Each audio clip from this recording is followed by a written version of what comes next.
গাইছ ইমান বৰষুণ দি আছে বাহিৰত দেখিছেনে। মই চব্জি লৈ আহিলোঁ, মানে শাক পাচলি অকণমান। বলকচোন চব্জিখিনি মই দেখাই আছোঁ। বহুত বৰষুণ দি আছে।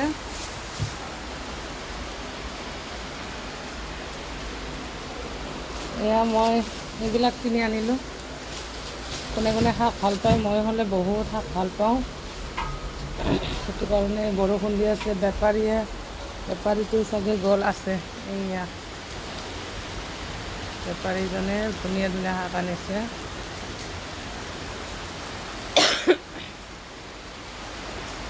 দেখিছেনে মোৰ কাহ চৰ্দি হৈ গ'ল, বৰষুণত ভিজিলোঁ অকণমান। গাইছ কি কৰিম, চব্জিখিনি ইমান শাকবিলাক ভাল লাগিলে দেখি কেনে ওপৰৰ পৰা মই নামি গ'লোঁ। এয়া ধুনীয়া ধুনীয়া পালেং, পুৰৈ শাক, খুতৰীয়া, এইটো এটা খুতৰীয়া, লগত নেমু, এয়া আছে কাচকল, এইবিলাক আজি কিনিলোঁ। এয়া ধুনীয়া একদম ফ্ৰেছ হয়। কাচকলো ল'লোঁ। আজি মানে দিনৰ সাজত মই ভাবিছোঁ এইবিলাক বনাম, শাক পাচলিবিলাক।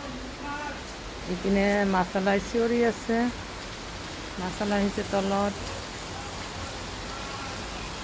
এয়া শাক চব্জিৱালা, শাকৱালাটো ৰখি আছে।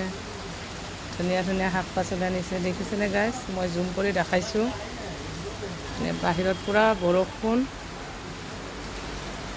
মোৰ গছবিলাক আজি ধুনীয়া হৈছে, বৰষুণৰ পানী পৰি বিৰাট ধুনীয়া হৈছে।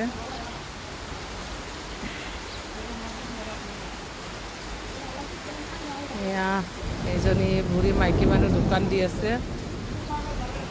ধুনীয়াকৈ দোকানখন বনাই লৈছে গাইছ। আজিলৈ ভিডিঅ'টো ইমানেই আছিলে। থেংক ইউ, আল্লাহ হাফিজ।